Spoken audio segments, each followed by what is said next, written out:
যারা ভালো লয়ার বা বড় লয়ার দিতে পারে না, তারা কি জাস্টিস পাওয়ার যোগ্য না? তারা কি জাস্টিস চাইতে পারে না একটা মহিলা অবলার জন্য? আর ওই কথাতে একটা কথাতেই আমার মামলা ওই মানে আমার পুরো প্লিটা জাস্টিসই করলেন। ভারতবর্ষের যে বিচার ব্যবস্থা, তার যে রিফর্ম করা, আপনি কি মনে করেন, তার সঙ্গে সহমত পোষণ করেন, যেটা কতটা প্রয়োজনীয়? জুডিশিয়াল সিস্টেমটা অচল হয়ে যাবে। 20 বছর পরে আপনি হয়তো আমার সাথে আলোচনা করবেন বা 10 বছর পরে, তখন দেখবেন যে আমার মামলা এখন যদি 9 কোটি থাকে, তখন দেখবেন 30 কোটি আছে। আলটিমেটলি তাহলে সেই 9 কোটির লোক তো জাস্টিস পাচ্ছে না। বিভিন্ন রাজনৈতিক দল, আমি কোনো পার্টিকুলার কারোর কোনো দলের কথা বলছি না, যে কোনো রায় যদি তাদের বিপক্ষে যায়, সঙ্গে সঙ্গে সরাসরি সেই বিচারক বা বিচারপতিকে টার্গেট করা হচ্ছে। এটা কতটা বিপজ্জনক অন্তত? তখন রাজ্যে ছোটখাটো পলিটিক্যাল মামলা বা কোনো একটা মেজর ইস্যু নিয়ে মামলা হচ্ছে, সেই কোর্টটা কিন্তু অ্যাকচুয়ালি কোর্টের টাইম নির্দিষ্ট, জাজেরও টাইম নির্দিষ্ট, সেখানে প্রকৃত বিচার প্রার্থী যারা, তারা কিন্তু বিচার থেকে বঞ্চিত হচ্ছে। এটা জুডিশিয়ারি ক্ষেত্রেও খারাপ, ডেমোক্রেসির ক্ষেত্রে তো একদমই খারাপ। প্রতি পদে যদি আমাকে কোর্টে যেতে হয়, দ্যাট উড বি মানে কেউ একটা মিছিল করবে, আদালতে যেতে হচ্ছে, কেউ একটা সমাবেশ করবে, সেটাই বলছি, সেটা আদালতের সময় নষ্ট হচ্ছে, একটা ভ্যালুয়েবল টাইম। নমস্কার, আরসিটিভি সংবাদের বিশেষ অনুষ্ঠান খাস কথাতে আপনাদের সকলকে আরো একবার স্বাগত। আজকে আমাদের সঙ্গে এই মুহূর্তে স্টুডিওতে উপস্থিত রয়েছেন এমন একজন মানুষ, যিনি আমাদের উত্তর দিনাজপুর, দক্ষিণ দিনাজপুর জেলার একাধিক সাধারণ মানুষের সঙ্গে জড়িত উন্নয়নমূলক প্রকল্পে গতি আনবার জন্য বারংবার আইনি যে আইনের দ্বারস্থ হয়েছেন, এবং একাধিক তিনি সংগঠনের সঙ্গে যুক্ত, সামাজিক বিভিন্ন প্রকল্পের সঙ্গে যুক্ত, পাশাপাশি তার কালচারাল একটা সাইট রয়েছে। সব মিলিয়ে সেই মানুষটি আজকে আমাদের সঙ্গে স্টুডিওতে উপস্থিত হয়েছেন। তার নাম কলকাতা হাইকোর্টের বিশিষ্ট আইনজীবী কল্যাণ চক্রবর্তী। কল্যাণবাবু, আপনাকে স্বাগত আরসিটিভিতে আসবার জন্য। প্রথমে একটু জানতে চাই যে আপনি কলকাতা হাইকোর্টে দীর্ঘ 29 বছর ধরে আপনি প্র্যাকটিস করছেন, তার আগে হয়তো অন্য কোর্টেও ছিলেন, মানে সব মিলিয়ে আপনার এই যে আইনি যে কাজ পেশাটা, সেটা প্রায় 29 বছরের মতো দীর্ঘ অভিজ্ঞতা। যদি একটু আমরা ফ্ল্যাশব্যাকে চলে যাই ছোটবেলায়, কিভাবে আপনি এই পেশাতে এলেন এবং কোনো ঘটনা কি আপনাকে এই পেশাতে আসতে অনুপ্রাণিত করেছিল? হ্যাঁ, রাইট। অ্যাকচুয়ালি আমার কোনোদিন মানে অ্যাডভোকেট হওয়ার ইচ্ছা ছিল না, যদিও বাবা কোর্টেই ছিলেন, কোর্টের সাথে যুক্ত, কিন্তু আমি চেয়েছিলাম একটা কর্পোরেট হেড হওয়ার জন্য। সেই জন্য আমি প্রথম বালুরঘাট হাই স্কুল থেকে পড়াশোনা করে আমি চলে যাই কলকাতায়, এবং ওখানে আমি কোম্পানি সেক্রেটারি নিয়ে পড়াশোনা শুরু করি। ইন্টারও পাস করে যাই। তখন বাবার খুব চাপ ছিল, তখন আমার বাইরে যাওয়ার একটা প্রবণতা ছিল, আমি একমাত্র সন্তান ছিলাম, কেন ওনারা বললেন না কলকাতার বেশি দূরে যাওয়া হবে না। তখন কোম্পানি সেক্রেটারি আমাকে ছেড়ে লাস্টে আমাকে লয়ে ভর্তি হতে হলো। এর মধ্যে আমি ম্যানেজমেন্টটাও করে নিয়েছিলাম, পার্সোনাল ম্যানেজমেন্ট, মাস্টার ডিগ্রি আমার কমার্স হয়ে গেছিল। তো তখন আমাকে ল পড়তে হয় বাধ্য হয়ে। প্রথমে ল প্রফেশনটা আমার ভালো লাগেনি, ল প্রফেশন মনে হয়েছিল খুব ভেরি লো ক্যাটাগরি স্টুডেন্টরাই একমাত্র পড়ে। কিন্তু পরবর্তীকালে আমি দেখলাম যে অনেক ভালো ছেলেরাও আছে কলকাতা হাইকোর্টে, এবং Kolkata high court one in the richest court in the world also. এটা একটা ব্যাপার। আর এই প্রফেশনটাকে তারপরে ভালোবেসে ফেলেছি আর অজান্তে আর কি। সেই থেকেই হ্যাঁ, সেই থেকেই আমার একটা ভালোবাসার জন্মালো, রেসপেক্ট জন্মালো।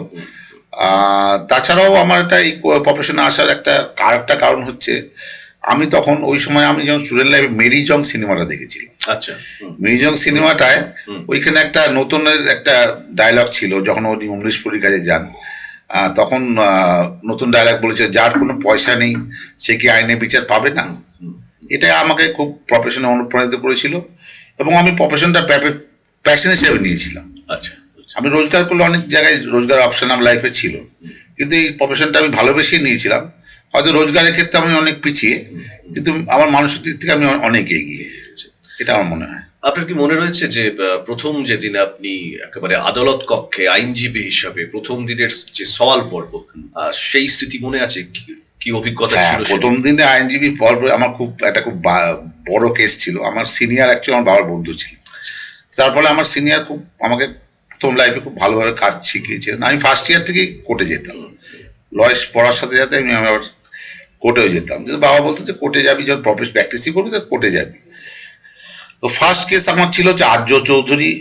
উনি হচ্ছেন মানে ডিরেক্টর ছিলেন, দূরদর্শনের ডিরেক্টর ছিলেন, খুব বিখ্যাত নাম, মালদার লোক ছিলেন, এবং প্রচুর ইন্টারন্যাশনাল অ্যাওয়ার্ড পেয়েছিলেন। তো ওনার মামলাতে কি হলো, ওনার মামলাতে বড় উকিল খাড়া হলো, কিন্তু সেই ভদ্রলোক কি করলেন, আমি নাম বলছি না, উনি চলে গেলেন দিল্লিতে। আর তার ফলে কি হলো, আমাকে ওই পুরো কেসটা আমার দায়িত্ব পড়লো। আচ্ছা তখন আমার সিনিয়র একটু অসুস্থ ছিলেন, তো আমাকে বললেন, তখন ওই আর্য চৌধুরী ভদ্রলোক কিন্তু খুব বড় শিক্ষিত লোক, উনি বললেন যে তুমি মামলাটা করো। আর তখন জাস্টিস আলতামাস কবিরের বেঞ্চ, উনি চিফ জাস্টিস অফ ইন্ডিয়া হয়েছিলেন। একদম তখন ওই ফার্স্ট মামলা আমার, তখন আমার এগেস্টে অনেক বড় উকিল ছিলেন। তো আমার হাত পা কাঁপছিল তখন, আমি তখন এত এই মামলা করার জন্য প্রস্তুত ছিলাম না। তো আমাকে জাস্টিস কবির বললেন, কি হয়েছে, তোমার প্রবলেম কি, আমি আছি, আমি তোমাকে হেল্প করবো। তো উনি আমাকে মানে একটা শিক্ষানবিশ একজন তরুণ আইনজীবী। একটা লয়ারের সফলের পেছনে প্রচুর জাস্টিসের যেরকম দান আছে, এবং একটা জাস্টিসেরও বড় হওয়ার পেছনে বড় লয়ারদের দাম আছে। এটা একটা বার আর বেঞ্চের একটা বিরাট রিলেশন রিলেশন। একটা আছে। উনি আমাকে হেল্প করলেন, পরের দিন বললেন তুমি এই পড়ে আসো। আর্যবাবু ছিলেন, উনি ছিলেন, কিন্তু উনি কিন্তু অনেক বড় উকিল দিতে পারতেন। ওনার আমার প্রতি এত বিশ্বাস জন্মালো যে ছেলেটা এত ফাইট করছে। তখন উনি বললেন যে আমি হারলে তোমার কাছে হারবো, আর জিতলে তোমার কাছে জিতবো। কেসটা খুব বাজে কেস ছিল। আচ্ছা আচ্ছা তো যাই হোক, বাজে অ্যালিগেশন ছিল, সার্ভিস ম্যাটার, বুঝতেই পারছেন। আর ফার্স্ট 226 আর্টিকেলে করা আমার মামলা। তখন পরের দিন আমি কি সওয়াল করেছি আমিও জানি না, ভগবান ঈশ্বর কি বলেছে আমাকে, ওনাকে জিতিয়ে দিলেন কেসটাকে, এবং বলেও দিলেন যে পরের দিন ওনাকে ত্রিপুরাতে জয়েন করার জন্য, ত্রিপুরা আকাশবাণী ভবন। আমার মনে আছে ওটা 95, 96, 7-এর কেস, এক্সাক্ট টাইমটা মনে নেই, কিন্তু ওই সময় আমি তখন আমাকে উনি সেই মানে কনগ্রেস বা কনগ্রেস না, উনি আমাকে কোলে তুলে নিলেন, কোলে সেই তুলে সময়। উপরে উঠিয়ে দিলেন, আচ্ছা দিয়ে বললেন যে বেটা ছেলে, তুমি যা করেছো, তুমি ইউ ক্যান, মানে তুমি এটা Imagine করতে পারতে পারবে না। না। তা ওটা আমার কনফিডেন্স এনে দিল। কারণ হাইকোর্টে অ্যাকচুয়ালি আমাদের নর্থ বেঙ্গলের ছেলেরা যায় প্র্যাকটিসে, যারা তাদের ক্ষেত্রে খুব প্রবলেম হয়। এক নম্বর ভাষা, দু নম্বর ওখানে অনেক রকম ব্যবস্থাপনা চলে, যার ফলে আমরা ওই গতি হারিয়ে ফেলি, ওই চক্রের মধ্যে হারিয়ে ফেলি। কিন্তু আমি হারাইনি, কারণ আমার মনের মধ্যে জেদ ছিল যে আমি একটা প্রফেশন হিসেবে এস্টাবলিশ করবো, না হলে মানুষ বিচার পাবে না। আচ্ছা আচ্ছা। তখন আমার রোজগারের ব্যাপারটা ছিল না। তোমার একটা প্যাশন হিসেবে নিয়ে। হ্যাঁ, এবং আমি রোজগার কিছুই করতাম না। তখন আমি টিউশনই করতাম, প্র্যাকটিক্যাল টিউশনে করে সংসার চালাতাম, মানে কলকাতায়। যদিও বালুরঘাটে আমাদের এস্টাবলিশমেন্ট আছে, কিন্তু আমি কলকাতায় যখন ছিলাম ওইভাবেই চালাতাম। প্রফেশনে যা রোজগার করতাম সেই রোজগার মানে কিছুই না, এবং সেটা জুনিয়রদের দেওয়া হয় না, প্রফেশনে যারা প্রফেশন করে আর কি। ধরুন এই যে আপনি উত্তরবঙ্গের মাটি থেকে উঠে এসে কলকাতা হাইকোর্টের একেবারে খুব দক্ষতার সাথে এই পেশায় যুক্ত তরুণ যারা আইনজীবী হিসেবে হাইকোর্টে যারা যান, তাদের ক্ষেত্রে কি কোথাও প্রথম দিকের শুরুতে সমস্যা কিছু তৈরি হয়, বা কতটা চ্যালেঞ্জের মুখে তাদের পড়তে হয়? খুবই চ্যালেঞ্জিং। যেরকম বোম্বেতে গিয়ে যেরকম বাংলার শিল্পীদের অবস্থা হয়, মানে যারা অ্যাক্টার অ্যাক্ট্রেস যারা, তাদের মতনই অবস্থা হয়। বিভিন্ন রকম থাকে, লবি থাকে, ইয়ে থাকে, এগুলো তো আছে। তা বাদেও শিক্ষার ক্ষেত্রে অ্যাটেনশনের অসুবিধা হয়। কিরকম অসুবিধা, ধরুন একটা ছোট শহর থেকে বড় শহর যাচ্ছি, ওখানে আমাদের লাইফস্টাইল অন্যরকম। আজকে বালুরঘাট, রায়গঞ্জ বা ইসলামপুরে যে লাইফস্টাইল, সেটা ওখানে নেই। ওখানে লাইফস্টাইলটা সম্পূর্ণ আলাদা, সেই অ্যাডজাস্ট করতে একটা সমস্যা হয়। তারপরে ভাষায় একটা প্রবলেম, আমরা ইংরেজিতে অত দক্ষ নই। নর্থ বেঙ্গলে যারা যায় তারা একাডেমিক্যালি অনেক ভালো সাউন্ড হয়, কিন্তু ইংরেজিতে অত ভালো নেই। সফল আইনজীবী হতে গেলে ভালো ইংরেজি জানতে হবে, সেটা অক্সফোর্ড না হলেও কাছাকাছি জানতে হবে, মোটামুটি স্পোকেন ইংলিশ জানতে হবে। সেই ক্ষেত্রে একটা বিরাট সমস্যা হয়। আচ্ছা, সেই চ্যালেঞ্জের আর ভালো চেম্বার পাওয়া একটা ভাগ্যের ব্যাপার, কারণ ওটা তো ভালো চেম্বার খারাপ চেম্বার কেউ তো বুঝতে পারে না। সব জায়গায় একটা গোলক ধাঁধার মতো একটা পরিস্থিতি তৈরি। সেখানে মিসগাইড হয় ম্যাক্সিমাম 90% ছেলে মেয়েরা। তার ফলে কি তারা ওইখানে আইনজীবী আর হতে পারেন না, তারা লয়ার থাকে, ল গ্র্যাজুয়েট হন, কিন্তু বেসিক্যালি লয়ার হতে পারেন না। আচ্ছা, এই যে আপনি বলছেন এই মানে সেগমেন্টটার মধ্যে পার্থক্যটা কি কি থাকছে? ধরুন আইনজীবী বলছেন, তারপরে ব্যারিস্টার হয়, সলিসিটর জেনারেল, এতগুলো যে পোস্ট যেগুলো থাকে, একটু সংক্ষেপে একটু বলবেন যে মানে ডিফারেন্সটা কি কি? আইনজীবী মানে হচ্ছে লয়ার, প্লেন লয়ার। আর ব্যারিস্টার মানে যারা একই ইকুইভ্যালেন্ট, তারা তারা যারা লন্ডন থেকে পাশ করে আসে, আচ্ছা, মানে তারা barrister। ওকালতি, তারা ব্যারিস্টার। আচ্ছা আর সলিসিটর জেনারেল এগুলো তো, অ্যাডভোকেট জেনারেল এগুলো তো appointed by the particular state government or central government. সেখানে তো তাদের তো কোনো যোগ্যতার ব্যাপার নেই, এনিবডি ক্যান অ্যাপয়েন্ট। ধরুন এই মুহূর্তে দাঁড়িয়ে বিভিন্ন ক্ষেত্রে দেখা যাচ্ছে সাধারণ মানুষ, কেন বলবো সাধারণ মানুষ, রাজনৈতিক দল, কোনো কোনো সরকার তারা সম্পূর্ণভাবে নির্ভরশীল হয়ে পড়ছে আদালতের উপর, কোর্টের উপর। মানে সব পথ মিশে যাচ্ছে আদালতের কাছে গিয়ে। আদালতে এক ইস্যুতে একের পর এক মামলা, ন্যায় বিচার পাইয়ে দেবার সম্পূর্ণ প্রত্যাশা সেই আদালত বিচার ব্যবস্থার উপর নির্ভরশীল করছে।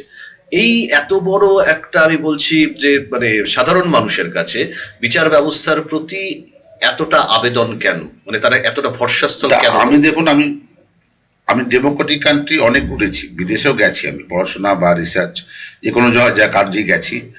এতটা আদালত নির্ভরশীল পৃথিবীতে কোনো কান্ট্রি নেই, মানে পাকিস্তান বাংলাদেশ বাদ দিয়ে বলছি, থার্ড ওয়ার্ল্ড কান্ট্রিগুলো বাদ দিয়ে। যারা ফার্স্ট ওয়ার্ল্ড বা সেকেন্ড ওয়ার্ল্ড, আমরাও তো সেকেন্ড ওয়ার্ল্ড কান্ট্রির দিকে যাচ্ছি বা ফার্স্ট ওয়ার্ল্ড দিকে যাচ্ছি। আমাদের এত ডেমোক্রেসিতে, মডার্ন ডেমোক্রেসিতে এতটা আদালত নির্ভর হওয়া উচিত না। তাতে কি হয়, তাতে তখন যোগ্য যারা বিচার প্রার্থী তারা বঞ্চিত হয়। কিরকম ভাবে? তখন আজকে ছোটখাটো পলিটিক্যাল মামলা বা কোনো একটা মেজর ইস্যু নিয়ে মামলা হচ্ছে, সেই কোর্টটা কিন্তু অ্যাকচুয়ালি কোর্টের টাইম নির্দিষ্ট, জাজেরও টাইম নির্দিষ্ট, সেখানে প্রকৃত বিচার প্রার্থী যারা তারা কিন্তু বিচার থেকে বঞ্চিত হচ্ছে। এটা জুডিশিয়ারি ক্ষেত্রেও খারাপ, ডেমোক্রেসির ক্ষেত্রে তো একদমই খারাপ। প্রতি পদে যদি আমাকে কোর্টে যেতে হয়, দ্যাট উড বি, মানে কেউ একটা মিছিল করবে আদালতে যেতে হচ্ছে, কেউ একটা সমাবেশ করবে আদালতে, সেটাই বলছি, সেটা আদালতের সময় নষ্ট হচ্ছে, একটা ভ্যালুয়েবল টাইম। প্লাস প্রকৃত বিচার প্রার্থী যারা ওয়েট করে বসে আছে, ধর 6 মাস, 1 বছর, 2 বছর, সেই সানি দেওয়াল সেই তারিখ পে তারিখের মতো, তারা কিন্তু ভীষণ, এই যে বিচার ব্যবস্থার যে দীর্ঘসূত্রিতার, এটাও একটা কারণ। ডেমোক্রেসি যখন দুর্বল হয়ে যায় তখন জুডিশিয়ারি কিন্তু চাপ পড়ে সব ক্ষেত্রেই। ধরুন আজকে এসআইআর থেকে আরম্ভ সব ক্ষেত্রে যদি জুডিশিয়ারি ইন্টারফারেন্স থাকে, তাহলে কিন্তু ডেমোক্রেসির ক্ষেত্রে সেটা স্বাস্থ্যকর হয় না কখন। এই জায়গাটায় ধরুন সাধারণ মানুষের বেশ কিছু ক্ষেত্রে তারা যে আইনি সুযোগ সুবিধা পেতে পারতেন সেটা নিয়ে তাদের সম্যক ধারণা নেই, ফলে বিভিন্ন জায়গায় তাদের হেনস্থার মুখে পড়তে হয়। তারা কিভাবে বুঝবে যে কোন পরিস্থিতিতে তাদের লোয়ার কোর্টে যেতে হতে পারে বা কখন তাদের হাইকোর্টে যেতে হতে পারে? এই সম্পর্কে সাধারণ মানুষ, যারা একদম প্রত্যন্ত গ্রাম্য গঞ্জের মানুষ, তাদের মধ্যে ধারাবাহিক সচেতনতার ভীষণ অভাব রয়েছে। এটা কতটা? এই জন্য সরকার এবং বিভিন্ন এনজিওদের এগিয়ে আসতে হবে, যারা সামাজিক সংগঠন আছে তাদের আইনি সচেতনতা শিবির করতে হবে বিভিন্ন জায়গায়। মানুষ সবসময় যে কোর্টে যাওয়ার প্রয়োজন আছে এরকম না, কিন্তু মানুষ অজান্তে চলে যায় কোর্টে। ধরুন ভাই একটা সাধারণ ঝামেলার জন্য সে হয়তো 15 বছর 20 বছর কোর্টে যাওয়ার পর কোর্টে এসে আমাকে হয়তো ক্লায়েন্ট বললো যে স্যার আমরা ভুল করেছি, যাওয়া উচিত। হয়তো কাউন্সিলিং পেলে, প্রকৃত কাউন্সিলিং 20 বছর আগে সমস্যাটা মিটে যেত। তার মানে আইনি সচেতনতার অভাব। এখানে সরকারের জন্য ভূমিকা আছে, এটাকে সচেতন করার জন্য কাউন্সিলিং কোর্স দরকার বিভিন্ন জায়গায়, এটা স্কুল কলেজেও পড়ানো দরকার হতে পারে। প্লাস হচ্ছে ধরুন আজকে সামাজিক সংগঠন যেগুলো আছে, এনজিও আছে, তাদেরও উচিত এ ব্যাপারে এগিয়ে আসা, মানুষকে সচেতন করা। আচ্ছা, একেবারে। আচ্ছা, ধরুন কোনো একটা গুরুত্বপূর্ণ মামলা, আপনি জানেন সেটা, পরের দিন মামলা আছে, আজকে রাতটা টেনশন হয় এই সমস্ত মামলায় যাওয়ার জন্য, বা নিজেকে কিভাবে প্রিপেয়ার করেন? দেখুন আমাদের লাইফটা কি বলুন তো, আমাদের লয়ারদের লাইফটা সবসময় প্রমাণ করতে হয় যে আমি আইনজীবী। আমি একটা বড় মামলা জিতলাম মানে তা না যে আমি বিশাল কিছু হয়ে গেল। আপনি দেখবেন অনেক আইনজীবী দেখবেন দীর্ঘদিন তারা কিন্তু একটা প্ল্যাটফর্মে থাকে না, 2-1 বছর তারা থাকলো, তারপর নেমে যায়। কারণ কি, আমাদের সবসময় প্রমাণ করতে হয় যে আমরা প্রকৃত আইনজীবী বা ট্রু লয়ার। সেক্ষেত্রে ধরুন আমাদের তো টেনশন থাকে, তবে আমরা মেডিটেশনটা একটা ভেরি গুড। আমি যেমন প্রাণায়াম করি, যোগ করি, মাঝে মাঝে একটু ঘুরতে যাই, মাঝে মাঝে এই আপনাদের মতো সাংবাদিকদের সাথে আড্ডা মারি, বিভিন্ন লোকের সাথে আড্ডা মারি, এতে টেনশনটা অনেক কমে। আর সবচেয়ে বড় কথা যে কিছু কিছু চ্যালেঞ্জিং মামলাতে রাত্রিবেলা ঘুমও হয় না, তো সারা রাত জেগেই আমি হয়তো বসে আছি। আমার স্ত্রী বলছে তুমি পাগল হয়ে গেছো। এরকম হয় অনেক ক্ষেত্রে হয়, কারণ দেখুন এটা আমাদের প্রফেশনে কিন্তু এত বেশি চ্যালেঞ্জিং থাকে না। একটা ছোট্ট ভুল হয়ে গেলে একটা মানুষের জীবন হয়তো শেষ হয়ে যাবে, মানে যোগ্য যে বিচার সেখান থেকে বঞ্চিত হয়ে যায়। হ্যাঁ, কারণ হচ্ছে আমাদের হাইকোর্টটা হচ্ছে ধরুন জাস্ট লাগে পিজি হসপিটাল, মানে একদম আইসিইউ পেশেন্টরা যায় হাইকোর্টে, খুব সিরিয়াস পেশেন্ট ছাড়া, সিরিয়াস লোক ছাড়া হাইকোর্টে যায় না। তাদের ক্ষেত্রে একটা যদি আমাদের ভুল হয়, তো একটা অনেক সময় একটা ওয়ার্ড ভুল হয়ে গেছে, একটা স্ট্যাটিউট আমরা মিসিং করে গেছি, তার ফলে মামলার হয়তো আমরা হেরে গেছি বা হয়তো দীর্ঘসূত্রিতা হয়ে গেছে, সেক্ষেত্রে ক্লায়েন্ট সাফার করে। সেক্ষেত্রে আমাদের ওই লোডটা নিতে হয়, আমাদের সেই চাপটা নিতে হয়। ধরুন কল্যাণ চক্রবর্তী হাইকোর্টে মামলা দাঁড়িয়ে আছে, কোনো একটা মামলায় তার বিপরীত দিকে দেশের, আমি নাম বলছি না, দেশের সবচেয়ে 5 জন আইনজীবীর মধ্যে একজন দাঁড়িয়ে আছে, সামনাসামনি হলে কি মনে হয় তখন? না, আমার খুব একটা অসুবিধা হয় না, কারণ আমি অ্যাকচুয়ালি খুব ছোট বয়সে সুপ্রিম কোর্টে মামলা করতে গেছিলাম। আমি 2007 থেকে যে কর্পোরেট সেক্টরে কিছু মামলা করেছিলাম, আমাদের লয়ার ছিলাম। আমি অনেক বড় বড় লয়ারের সাথে সহজে কাজ করার সুযোগ পেয়েছিলাম, যেমন অরুণ জেটলি, বা ধরুন আজকে আপনার নরিমানের ছেলে, বা ধরুন আজকে আমাদের এই যে যারা আছে চিদাম্বরম, বা এদের সাথে শান্তিভূষণ। তো যার ফলে কি কনফিডেন্সটা বেড়ে গেছিল ওনাদের সহযোগী থাকার ফলে, how to deal with the case বা how to make out the case in easy way. তো কলকাতা হাইকোর্টের শক্তি মুখার্জি, বাবুল লক্ষ্মীগুপ্ত, আরো অনেকেই ছিলেন। তাদের সহচর্য আসার ফলে কনফিডেন্সটা আমার ছিল সবসময়, যার ফলে আমার ওই বড় ছোটর ব্যাপারটা থাকে না। কোর্টে যখন সওয়াল করি তখন এগেস্টে কে আছে, সেই আমাদের সেই ইয়ে আছে না, সেই যদি তোর ডাক শুনে রবীন্দ্রনাথের সেই তবে একলা চল রে। একলা চল রে, ওই একলা চলো ব্যাপারটা প্রথম থেকেই ছিল। আর যেহেতু নর্থ বেঙ্গলের ছেলে, ধরুন আমরা আমরা খুবই প্রথম দিকে খুব খারাপভাবে ট্রিট হতাম, মানে মানে সেভাবে আমরা হেল্প পেতাম না। তো যার ফলে প্রথম থেকে এটা আমাদের আত্মবিশ্বাস গড়ে উঠেছিল যে আমরা এটা কিছু একা করবো। তো যার ফলে সামনে কে আছে, সামনের প্রতিপক্ষ সে কে, কত তার ওয়েট, সেটা ভাববার কোনো প্রয়োজন অনেক নেই। সময় এরকমও হয়েছে। স্বনামধন্য এখন সুপ্রিম কোর্টের বিচারপতি হয়ে গেছেন, নাম বলছি না, নাম বলে হয়তো বিতর্ক বাড়বে। উনি এখন সিনিয়র বিচারপতি সুপ্রিম কোর্টে, উনি আমার এগেস্টে ছিলেন আচ্ছা। একটা কেসে। তো আমার জাস্টিস অলোক চক্রবর্তী ছিলেন, তখন রিটায়ার করে গেছেন। তো আমার এগেস্টেই উত্তর দিনাজপুরেই মামলা ছিল, অর্গানাইজ টিচারের মামলা। সেই টিচারের মামলাতে ও টিচার জেনুইন, তাকে দেওয়া হয়নি, আচ্ছা। জেনুইন টিচার পাইনি, অন্য টিচার পেয়েছে। তো সেই মামলা চ্যালেঞ্জ, অ্যাডমিশন হয়ে গেছে, অলোক চক্রবর্তী এসছে জাস্টিস, আমাকে জিজ্ঞাসা করছে। আমি প্রথমেই একটা কথা বলেছি, ওই সেই কথাটাই বলেছি, যারা ভালো লয়ার বা বড় লয়ার দিতে পারে না, তারা কি জাস্টিস পাওয়ার যোগ্য না? তারা কি জাস্টিস চাইতে পারে না একটা মহিলা অবলার জন্য?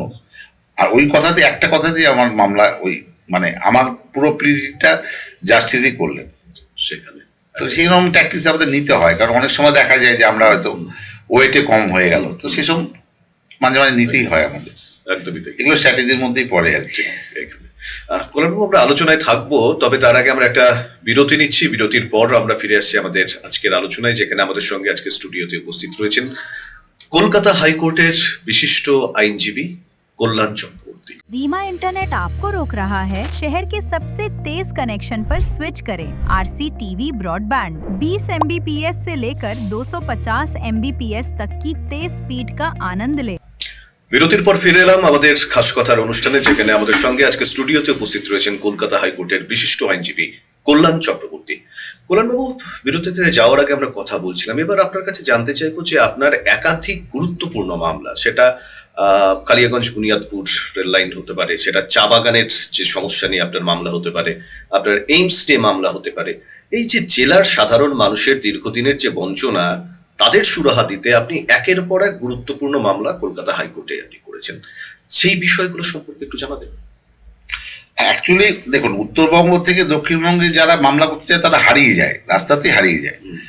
তো এখানে যখন আমার অ্যাপ্লিকেন্টরা আসেন, বিভিন্ন মাস্টার বা ইয়ে, খুব মানে পেপার ওয়ার্ক থাকে না তাদের ঠিক মতো। বিশেষ করে এই জনস্বার্থের মামলায় তো প্রচুর পেপার লাগে, প্রচুর ডকুমেন্টস লাগে, তার হিস্ট্রি লাগে, সেগুলো আমাকে ভীষণভাবে জোগাড় করতে হয়। কিন্তু এগুলো আমার মনে হয় চ্যালেঞ্জিং। একটা আমি ডক্ট্রিনকে চ্যালেঞ্জ জানাচ্ছি, মানে ধরুন হিলি বালুঘাট রেল এখন তো শেষের মুখে। হিলিবাগের জমি সমস্যার বিরাট ছিল, বিরাট সমস্যা ছিল। আবার দেখুন বারাসাত থেকে বারোবি 780 কিলোমিটার রাস্তা, তার মধ্যে রায়গঞ্জ ছিল আপনার, এদিকে যেটা জ্যাম হতো এখানে আপনার ডালখোলা বলছি। ডালখোলা মানে ডেঞ্জারাস, মালদা ছিল। একেবারে। তো এই মামলাগুলো না আমাকে সবসময় না, একটা প্রচুর বুদ্ধিজীবী লোক, প্রচুর লোক বলতো কেন এইগুলো মামলা নেই, উত্তরবঙ্গ বঞ্চিত, পলিটিক্যাল লিডার সেরকম সুশিক্ষিত না আমাদের, সেভাবে যে পার্লামেন্ট বা বিধানসভায় বলবে এইসবগুলো বলার মতো লোক নেই, যার ফলে ওই দায়িত্বটা আমাকে নিতে হয়েছিল। আচ্ছা আচ্ছা। এটা একটা আমাকে অনুপ্রেরণা দিয়েছিল। তাছাড়া অনেক সময় আমি চা বাগানে গিয়ে দেখতাম, চা বাগানের অনেক সময় মেডিকেল ক্যাম্প করতে গিয়ে, আমি লায়ন্স ক্লাবে যেহেতু আছি, লায়ন্স ক্লাব অনেকদিন ধরে করছি, এখন প্রেসিডেন্ট হয়েছি, তো তখন দেখতাম যে চা বাগানের লোকদের না পা দিয়ে ঘা হতো, রক্ত বেরোতো, খুব মানে কষ্টের মধ্যে, হ্যাঁ কষ্টের মধ্যে ওরা কাজ করতো। তো আমি ভাবলাম যে এদের যদি একটু ওয়েজেসটা বাড়িয়ে দেওয়া যায় তাহলে ক্ষতি হবে না খুব একটা। সরকার সবসময় অত অগ্রণী ভূমিকা নিতে পারতেন না। তা আমি ওটা মামলা করেছিলাম মিনিমাম ওয়েজেস অ্যাক্টের মধ্যে, তো অর্ডার পেয়েছে, তাদের মুখে হাসি ফুটেছে, এটাই আর কি। মানে এই যে মানে আমি বলছি যে মামলাগুলোর সঙ্গে প্রত্যক্ষ এবং পরোক্ষভাবে সাধারণ মানুষের যেগুলো যুক্ত আর কি, আপনি সেগুলোকেই গুরুত্ব দিয়ে আদালতে নিয়ে আসছেন। হ্যাঁ, সব মামলাই গুরুত্বপূর্ণ, কিন্তু এই মামলাগুলোকে আমি বেশি গুরুত্ব দিই, কারণ এগুলো অনেক মানুষের স্বার্থ জন্য। একদম, আমি সেটাই আজকে বলছি। ধরুন বৃহত্তর আজকে ধরুন স্বার্থের। রায়গঞ্জ থেকে যদি একটা পেশেন্ট যদি রাস্তায় মারা যায় বাইপাসের কারণে, বাইপাসে যেহেতু হাইওয়ে গুলো এক ছোট, এখানে 32,000 মামলা ছিল, 32,000 মামলা টোটাল ছিল। সেই মামলাগুলোকে আমাদের জাস্টিস, চিফ জাস্টিস ছিলেন বিশ্বনাথ সমাদার, উনি খুব হেল্প করেছিলেন। সেইগুলোকে আস্তে আস্তে আমরা হাইকোর্টের মাধ্যমে কমাতে থাকি। আচ্ছা আর 32,000 মামলা বুঝতে পারছেন কত, তাহলে এই জমি এই রাস্তা কোনোদিনও হতো না, ডবলে আচ্ছা। পড়েই থাকতো, কবে নিষ্পত্তি হবে কোনো ঠিক নেই, টাকাও ফিরে যাবে সেন্ট্রাল গভর্নমেন্টের। সেই কারণে আমরা এটাকে এক্সপিরিয়েন্সলি করলাম। দেবেশ সাহা বলে একজন আইনজীবী, উনি মালদা কোর্টের, উনি ফার্স্ট মামলা করলেন মালদা জ্যামে। তারপরে ওটাকে আমরা এক্সটেন্ড করে এখন তো আপনি বারাসাত আমডাঙ্গা রোড রাস্তা দেখবেন নিষেধ হচ্ছে, খুবই ডেভেলপ। রায়গঞ্জ এদিকে ডালখোলা, আপনার আলিপুরদুয়ার, এটার সাথে ধরুন এটার সাথে কর্মসংস্থান জড়িত নর্থ বেঙ্গল। কারণ এই রাস্তাগুলো হয়ে গেলে না, ট্যুরিজম ধরুন, ট্যুরিজম টি নর্থ বেঙ্গল তো এছাড়া কোনো ইন্ডাস্ট্রি নেই। ট্যুরিজম ইন্ডাস্ট্রিটা এখন যেভাবে গ্রোথ করছে, আপনি দেখবেন এই টোটাল দার্জিলিং বেলটাতে, ডুয়ার্স বেলটাতে প্রায় 7,500 হোটেল আছে। 7,500 ইন্টু যদি আমি ধরি 100 ধরি, তাহলে তো প্রায় 8 লক্ষ থেকে 10 লক্ষ লোক জীবিকা নির্বাহ করছে, সুযোগ সুযোগ তৈরি হচ্ছে। যোগাযোগ ব্যবস্থা যত উন্নত হবে, লোকে আসবে। এখন প্রাইভেট গাড়ি নিয়ে কলকাতা থেকে ধরুন 8 ঘন্টায় শিলিগুড়ি ঢুকে যাচ্ছে, সেখানে 18 ঘন্টা, 20 ঘন্টা, 30 ঘন্টা লাগবে। এটা একটা বিরাট ব্যাপার। এখন লোকের কর্মসংস্থান বাড়াতে গেলে এগুলো তো সুযোগ দিতেই হবে। কোনোভাবে একটু অন্য প্রসঙ্গে আসি, যেটা বিভিন্ন জায়গায় আলোচিত হচ্ছে, বিভিন্ন সংবাদ মাধ্যম বলুন, বিভিন্ন সোশ্যাল প্ল্যাটফর্মে, যে ভারতবর্ষের যে বিচার ব্যবস্থা, তার যে রিফর্ম করা, আপনি কি মনে করেন, তার সঙ্গে সহমত পোষণ করেন যে এটা কতটা প্রয়োজনীয়? অবশ্যই, কারণ দেখুন আজকে ভারতবর্ষ ধরুন একটা থার্ড এখন ইকোনমিক স্ট্যাটাস, প্লাস এআই অনেক জায়গায় চলে এসছে। আজকে চায়নাও আমি দেখেছি, চায়নায় এখন আপনার সোশ্যাল মানে জুডিশিয়াল রিফর্মস এমন জায়গায় গেছে যে 3 মাসের মধ্যে তোমাকে ডিসপোজাল করতে হবে, যেভাবে হোক, এআই দিয়ে করো, যেভাবে করো। তাতে কি হচ্ছে, লোকে সুযোগ পাচ্ছে। মানুষের তো প্ল্যাটফর্ম অনেকগুলো আছে, লোয়ার কোর্ট আছে, তারপরে লোয়ার কোর্টে যে ডিস্ট্রিক্ট কোর্ট আছে, তারপরে হাইকোর্ট, তারপরে সুপ্রিম কোর্ট। এর মধ্যে 6-7 ধাপ আছে। যদি একটা ধাপে যদি খুব স্পিডি জাস্টিস যদি ভুলও হয়, তাহলে আমি সুযোগ পাচ্ছি আরেকটা আপার ফোরামে। কিন্তু যদি আমার জাস্টিস পেতে যদি আমার 15 বছর, 20 বছর বা 30 বছর লাগে, তা তো সেই আমি হারিয়ে ফেলছি। ধরুন একটা ম্যাট্রিমোনিয়াল স্যুটের ক্ষেত্রে আমি দেখেছি 18 বছর, 20 বছর, 30 বছর ধরে চলছে। সেই ছেলে বা সেই মেয়ের তো কোনো ভবিষ্যৎ থাকছে না আফটার ডিভোর্স। তাহলে সেখানে স্পিডি জাস্টিস করা উচিত। এক্ষেত্রে অনেকগুলো আছে, আপনার আরবিট্রেশন আছে, মেডিয়েশন আছে, কিন্তু এগুলো সাফিসিয়েন্ট না। আমি মনে করি যে কোর্টকে সচল করা উচিত, কোর্টকে আরো বেশি সায়েন্টিফিক্যালি এগিয়ে যাওয়া। কারণ কোর্ট, মাদার কোর্ট যদি অচল হয়, তাহলে এই আরবিট্রেশন বা মেডিয়েশন কাউন্সিল কখনোই এটা ফুলফিল করতে পারবে না। সুতরাং এটাকে সচল করতে হবে এবং এটা টার্গেটেড করতে হবে যে আমি এই সময়ের মধ্যে এত মামলা আমাকে ডিসপোজাল করতে হবে। তার জন্য তার ব্যাকআপ থাকতে পারে, কিন্তু সেটাকে করতে হবে। করতে টাইম বাউন্ড প্রোগ্রাম না করলে আমরাও অচল হয়ে যাব, জুডিশিয়াল সিস্টেমটা অচল হয়ে যাবে। 20 বছর পরে আপনি হয়তো আমার সাথে আলোচনা করবেন বা 10 বছর পরে, তখন দেখবেন যে আমার মামলা এখন যদি 9 কোটি থাকে, তখন দেখবেন 30 কোটি আছে। আলটিমেটলি তাহলে সেই 9 কোটির লোক তো জাস্টিস পাচ্ছে না। এটা তো একটা খুব বাজে দিক হয়ে যাচ্ছে। বেশ কিছু ক্ষেত্রে যেটা লক্ষ্য করা যাচ্ছে যে বিভিন্ন রাজনৈতিক দল, আমি কোনো পার্টিকুলার কারোর কোনো দলের কথা বলছি না, যে কোনো রায় যদি তাদের বিপক্ষে যায়, সঙ্গে সঙ্গে সরাসরি সেই বিচারক বা বিচারপতিকে টার্গেট করা হচ্ছে। এটা কতটা বিপজ্জনক অন্তত মনে করছে? এটা দেখুন, আজকে যারা রাজনৈতিক ব্যক্তি বা যারা আপনার ডেমোক্রেসিতে যারা সহাবস্থান, তারা তো অ্যাকচুয়ালি আইনের প্রণেতা। তারা যদি এটা খারাপ মন্তব্য করে, এটা বার্তাটা খারাপ যায়। সাধারণ মানুষের মনে কিছু লোক ঘৃণিত হয়, আবার কিছু লোকের প্রতি একটা ডেমোক্রেসিতে তার প্রতি মানে তাকে সঙ্গে নিয়েও অনেকে তাকে সাপোর্ট করেও একটা বিচারপতি বা বিচারককে হেনস্থা করে। এটা সমাজ ব্যবস্থার পক্ষে ভালো নয়। কারণ আমরা যেখানে 2026-এ এখন আমরা চন্দ্রযানকে নিয়ে যাচ্ছি, এত ডেভেলপ করছি বৈজ্ঞানিকভাবে, সেখানে মানসিকতাও আমার মনে হয় অ্যাডভান্স হওয়া উচিত। 20 বছর আগে যে মানসিকতা ছিল সেটাকে ঝেড়ে ফেলে আমার মনে হয় এখন বেশি আরো অ্যাগ্রেসিভলি নিজের মানসিকতাকেও রিফর্মস করা উচিত রাজনৈতিক ব্যক্তিত্ব যারা আছে সমস্ত ক্ষেত্রে একেবারে। অতীতেও আমরা দেখেছি, বর্তমানেও দেখতে পাচ্ছি যে ধরুন যারা আইনজীবী রয়েছেন তারা হয় লোকসভার সাংসদ হচ্ছেন, রাজ্যসভার সাংসদ হচ্ছেন, সেটা একাধিক দল থেকে, কোনো নির্দিষ্ট দল নয়। ভবিষ্যতে কল্যাণ চক্রবর্তীকে কি বা সাংসদ বা অন্য কোথাও দেখা যেতে পারে? সেটা তো সময় বলবে, দেখুন সেটা আমি এখন কিছু বলতে পারবো না, তবে এখন প্রফেশনটাই করার ইচ্ছা, ভবিষ্যৎ সেটা সময় বলবে। ধরুন যারা এখন আইন পড়ছে, আইনের প্রতি সাধারণ মানুষ, মানে আগে আমি বলবো আগের থেকে এখন অনেক মানুষ, অনেক ছেলে মেয়ে তারা কিন্তু এই আইনের প্রতি তাদের আকর্ষণ বাড়ছে, আইনে যাচ্ছে। যারা নতুন প্রজন্ম এগিয়ে আসছে তাদেরকে কি বার্তা দেবেন আপনি? দেখুন, আইনজীবী হিসাবে যদি তাকে যদি প্রফেশনে আসতে হয় তাহলে মানসিকভাবে তাকে ফার্স্ট ইয়ার থেকেই শুরু করতে হবে। উনি ফিফথ ইয়ার করলেন, তারপরে হয়তো ক্যাম্পাসিং পেলেন না, এদিক ওদিক কাজ পেলেন না। এখানে কিন্তু ওই মানে প্রাইম ইনস্টিটিউট থেকে পড়ার ছাত্র যেই একটা সাধারণ নর্থ বেঙ্গল ইউনিভার্সিটি স্টুডেন্টও তাই, কিন্তু আচ্ছা, প্রফেশনে কিন্তু সবাই বোথ আর ইকুয়াল। এখানে কিন্তু অনেকে বলে যে এই ইনস্টিটিউট থেকে পড়লে বড় কিছু না, এখানে হচ্ছে হাতের শিক্ষাটাই মেন। প্র্যাকটিক্যাল শিক্ষাটার ক্ষেত্রে কি হয়, এখন ধরুন শর্ট টাইপের কোশ্চিন যেহেতু হয়েছে, সাধারণ ছাত্রের মধ্যে ইন্টারপ্রিটেশন অফ স্ট্যাটিউটের যে বর্ণনা করাগুলো, এগুলোর ক্ষেত্রে এটা আমি দেখছি আমার কাছে প্রচুর জুনিয়র আসে, তাদের ক্ষেত্রে মানে টিক মার্ক দেওয়া একটা শর্টকাট, খুব তাড়াতাড়ি মানে কিছু করা বা বড় হওয়ার ইচ্ছা, সেটা হয় না এখানে। এখানে চট করে 80% মার্কস পাওয়া যায় না। মানে আমাদের সেই পুরনো সিস্টেমে যেটা আছে লয়ে, কিন্তু সেই স্কুলিংটাই মেনটেন করা হয় গুরুকুল। সেই জন্য প্রত্যেক ছাত্রছাত্রীকে বলবো যে প্রচুর পরিশ্রম করতে হবে। সাধারণ একজন লয়ার হতে গেলে তাকে পরিশ্রম করতে হবে, এবং তাকে মানে dedication to the law profession, এই যদি হয় তাহলে তোমরা ল প্রফেশনে আসো, আর না ল প্রফেশনে না এসে অন্য কোনো প্রফেশন করাটাই বেটার। একজন ভালো আইনজীবী হতে গেলে তার কি মানে আমি বলছি একাডেমিক স্কোরটা বেশি গুরুত্বপূর্ণ, নাকি এর সাথে আলাদা কোনো দক্ষতা থাকে যাকে মানে যার ফলে সে বা তিনি একটা খুব ভালো দক্ষ আইনজীবী হয়ে উঠতে পারে? দেখুন, ভালো আইনজীবী বলতে তো অনেক রকম বোঝায়। আমি বলি সফল যদি আইনজীবী বলেন তাহলে তাকে ভালো ডিবেটেবল হতে হবে।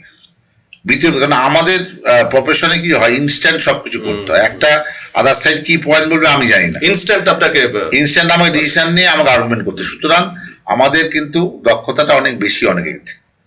ডাক্তারদেরও কিন্তু রিক্যাপ করার সুযোগ থাকে, কিন্তু আমাদের যেহেতু দুটো পার্টি থাকে, একটা পার্টি যদি আমাদের এগেস্টে বলে, সেই ক্ষেত্রে কিন্তু আমাদের কিন্তু ইনস্ট্যান্ট কিছু বলার সুযোগ থাকে। সেটা পড়াশোনাটা এত গভীরে করতে হয় আমাদের, যার ফলে সবাই ওই ধৈর্যটা হারিয়ে ফেলে। সেই পেশেন্সটা থাকলে নিশ্চয়ই প্রফেশনে সফল হতে পারবে। ধরুন আমাদের জেলার একদম প্রত্যন্ত গ্রাম থেকে কোনো মানুষ হাইকোর্টে সওয়াল করতে গিয়েছেন, অনেক সময় অভিযোগ আসেন যে সবাই না, অধিকাংশ আইনজীবীর কথা আমি বলছি না, একাংশ তাদের কাছ থেকে যে আর্থিক যে বিষয়টা, তাদেরকে এই জায়গাটা থেকে তাদেরকে একটা হেনস্থার শিকার হতে হয়। বিভিন্ন জায়গায় দিনের পর দিন আদালতের চৌকাঠে দৌড়াতে হচ্ছে, পয়সার পর পয়সা চলে যাচ্ছে, সুরাহা পেতে দেরি হচ্ছে। এর জন্য কি বিশেষ কোনো সেল বা কিছু রয়েছে যাতে সেখানে এই সাধারণ মানুষরা গেলে তারা কিছুটা সুবিধা পেতে? এর মধ্যে অনেক কিছু আছে, লিগাল এইড আছে, লিগাল এইড সোসাইটি আছে, বিভিন্ন রকম। এখন তো অনলাইনে সবকিছুই বেরিয়ে যায়। আমার মনে হয় যারা অ্যাকচুয়ালি দারিদ্র্য নিচে বা ওই জায়গায় বসবাস করছে, যারা খরচা চালাতে পারছেন না, তাদের ওই সুযোগের সদ্ব্যবহার করা উচিত। সেখানে একজন দক্ষ আইনজীবী বা অন্য কোনো বড় আইনজীবীর কাছে গেলে তার খরচা তো বেড়ে যাবে স্বাভাবিক। সেখান থেকে দেখুন এখন বিভিন্ন ওটিটি প্ল্যাটফর্মে বা সিনেমাতে বলুন, মানে মূল যে হিরোর ভূমিকা আমি বলবো সেখানে কিন্তু একজন আইনজীবী। আপনি ক্রিমিনাল জাস্টিস বলুন, আপনি অক্ষয় কুমারের এলএলবি, জলি এলএলবি বলুন, সব ক্ষেত্রে কিন্তু দেখা যাচ্ছে যে একদিকে করাপ্টেড পলিটিক্যাল লিডার, পুলিশ প্রশাসনের একাংশ করাপ্টেড, সেখান থেকে একজন মানে খুব সাধারণ একজন মানুষকে বাঁচানোর লড়াই করছে আইনজীবী। মানে যখন কোর্টের সওয়াল জবাব চলছে শেষ পর্যন্ত সত্যমেব জয়তে, সেখানে জিতে গেল। আইনজীবীর এই ভূমিকায় নিজেকে দেখতে কখনো ইচ্ছে করে? মানে একদম হিরো সাধারণ মানুষের কাছে, কোথাও যখন কেউ কোনো সুবিধা পাচ্ছে না, সব আশা শেষ, সেই আইনজীবী মস্ত বড় পরিত্রাতা হয়ে ওঠে সেই মানুষটির কাছে। কিন্তু দেখুন, সেলুলয়েড পর্দায় মানুষের পারসেপশন রিফ্লেক্ট করে। তো ধরুন আজকে আপনি আইনজীবী, আপনার যে কোনো ধরুন অন্যায় হলো, সাংবাদিক থেকে আরম্ভ করে যে কোনো পুলিশ অফিসারের সার্ভিস ম্যাটারে কোনো অন্যায় হলো, বা ধরুন যে কোনো সামাজিক কোনো যদি সোশ্যাল জাস্টিসের ক্ষেত্রে অন্যায় হয় তখন তো আমরা আইনজীবীর কাছেই যাই প্রথমে। তাহলে এই জায়গা থেকে মানুষ কিন্তু এই আইনের প্রত্যেকটা জন্ম যে লাইফ সার্টিফিকেট নিতে মৃত্যু পর্যন্ত দেখবেন কিছু না কিছু ল স্ট্যাটিউট আছে এর মধ্যে। তাহলে মানুষ তো আইনের সাথে একদম ওতপ্রোতভাবে জড়িত।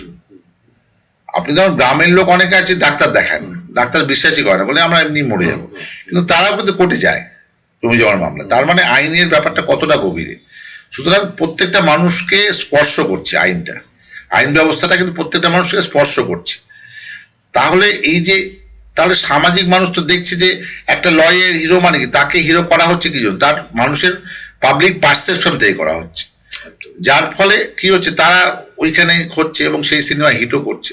কারণ মানুষকে নিয়ে যে সবকিছু আজকে দেখুন অনেক ক্ষেত্রে দেখবেন আগে যে আমরা শিক্ষকদের বা আজকে শিক্ষকরা পলিটিক্যাল লিডার হতো বা কোনো তাদের সম্মান প্রচুর ছিল, কিন্তু এখন কারা হচ্ছে।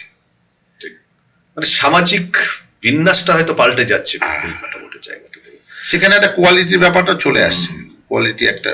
কোনো আরেকটি বিষয়, এটা সাধারণ মানুষের খুব জানার ইচ্ছে, মানে ধরুন শীত গ্রীষ্ম বর্ষা যখনই আদালতে সওয়াল করতে চান আপনারা, পরনে আপনাদের একটা কালো কোট পরা থাকে, কালো কোটটা কেন পরে, কি কারণ থাকে? কালো কোটের রিফ্লেকশন হচ্ছে কি যে ব্ল্যাক অ্যান্ড হোয়াইট, মানে সকলের জন্য সমান অধিকার। মানে আমি যদি টাটা বিল্ডার ছেলে হই, গোয়েঙ্কার বা যদি আম্বানিও হই, তার যে আইন, তার যে সেই আইনের চোখে যেরকম, আবার ধরুন একটা গরিব সাধারণ মানুষ সেও কিন্তু একই।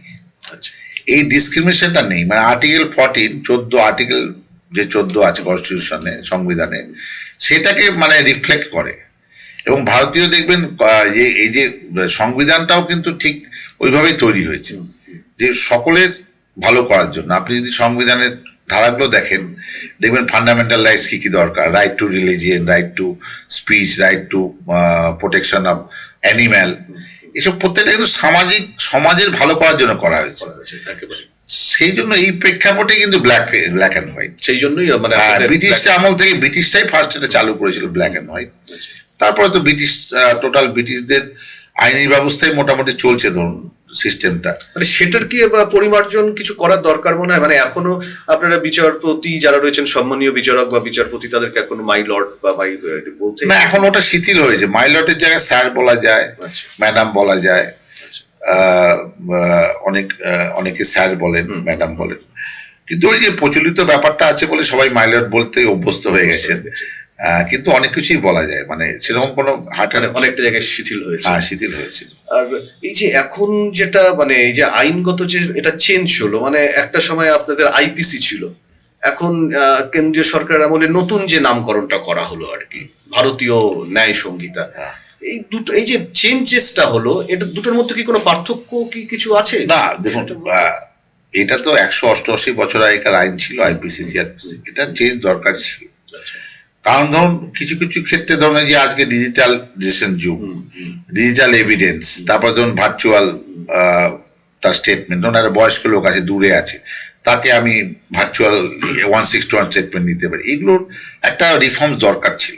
আচ্ছা, সেটাই আছে ভারতীয় ন্যায় সংহিতাতে, কিছু কিছু জিনিস ঢোকানো হয়েছে, নতুন কিছু বাদ যায়নি। আচ্ছা, মানে এটা আইন ব্যবস্থার জন্য ভালো একটা উদ্যোগ বলে মনে হয়। গতিশীল হবে, মানে গতিশীল আইনটা যাতে গতিশীল হয়, সেই জন্য একটা নির্দিষ্ট সময়ের মধ্যে ক্রিমিনাল কেসটা শেষ করতে হবে, একটা নির্দিষ্ট সময়ের মধ্যে তোমাকে চার্জশিট দিতে হবে, এগুলো সব বলা আছে। সেটা তার ফলে কি হচ্ছে, ধরুন অ্যাডমিনিস্ট্রেশন ও জুডিশিয়ারিতে মধ্যে একটা অ্যাডমিনিস্ট্রেশন গতি পাচ্ছে। নতুন আইনটা কিন্তু মানে রিফর্মস হয়েছে, চেঞ্জ হয়নি। সেটা সুবিধা, গতিশীল হয়েছে। সুবিধা সেটা তো সময় বলবে, কিন্তু সুবিধা পাওয়া উচিত। এখনকার যে আইনটা সেটা মানুষের সুবিধা আরো বেশি হবে। শোনা যায় যে আপনি আইনজীবী পেশার পাশাপাশি একাধিক সামাজিক সংগঠনের সঙ্গে যুক্ত। কি কি সামাজিক কাজ করেন? আর দ্বিতীয়ত হচ্ছে এই সমস্ত পেশার বাইরে আপনি নাটকের সঙ্গে যুক্ত, এই দুটোকে কিভাবে মেলান এত পেশারের পরে? না, অ্যাকচুয়ালি নাটকটা দেখুন, আমার বালুরঘাটে যেহেতু আমার বাড়ি ছিল, নাটক আমি হরিপদ মুখার্জি, উনি আমার সম্পর্কে কাকা হতেন, তো ওনার ওখানে যেতাম। তো তখন নাটক করা হয়নি, যেহেতু আমার পড়াশোনার প্রচুর চাপ ছিল একটা বাড়িতে। আমি খেলাধুলাও করতাম, টেবিল টেনিস চ্যাম্পিয়ন ছিলাম নর্থ বেঙ্গল ইউনিভার্সিটির। তখন আমাদের সেই মান্তু ঘোষ, ভারতী ঘোষের কাছে আমার কোচিং নেওয়া। হয়তো আমি আইনজীবী না হলে হয়তো টেবিল টেনিস প্লেয়ার হতাম, হয়নি বাবার জন্য আর কি, কেরিয়ারটা উনি বেশি করেছেন। কিন্তু ওইখানে আমি দেখেছি যে আপনার লয়ার বলে না, একটা মানুষের না আলাদা পার্সপেক্টিভ থাকা উচিত। আমার বাবাও বলতেন যে তুমি শুধু ওই একটা কাজ করে জীবনে কিছু করতে, তাহলে তোমার অ্যাক্টিভিটিস ওভারল্যাপ করবে না। সমাজে যদি প্রতিষ্ঠা পাও, যদি প্রতিষ্ঠা না পাও তুমি স্ট্রাগল করে যাবে সারা জীবন, কিন্তু প্রতিষ্ঠা পেলে তোমাকে সমাজকে একটা রিটার্ন দিতে হবে একটা কিছু, যত পারো তুমি। প্রতিদানের একটা হ্যাঁ, সেই ক্ষেত্রে আমার অনুপ্রেরণা ওনার। আমি ভারত সেবা সংঘের সাথে অনেকদিন যুক্ত ছিলাম, ওখানে আইনজীবী হিসেবে আমি মানে কাজ করি, কোনো আমি রেমুনারেশন নিই না, বা রামকৃষ্ণ মিশনেও করি অনেক কাজ।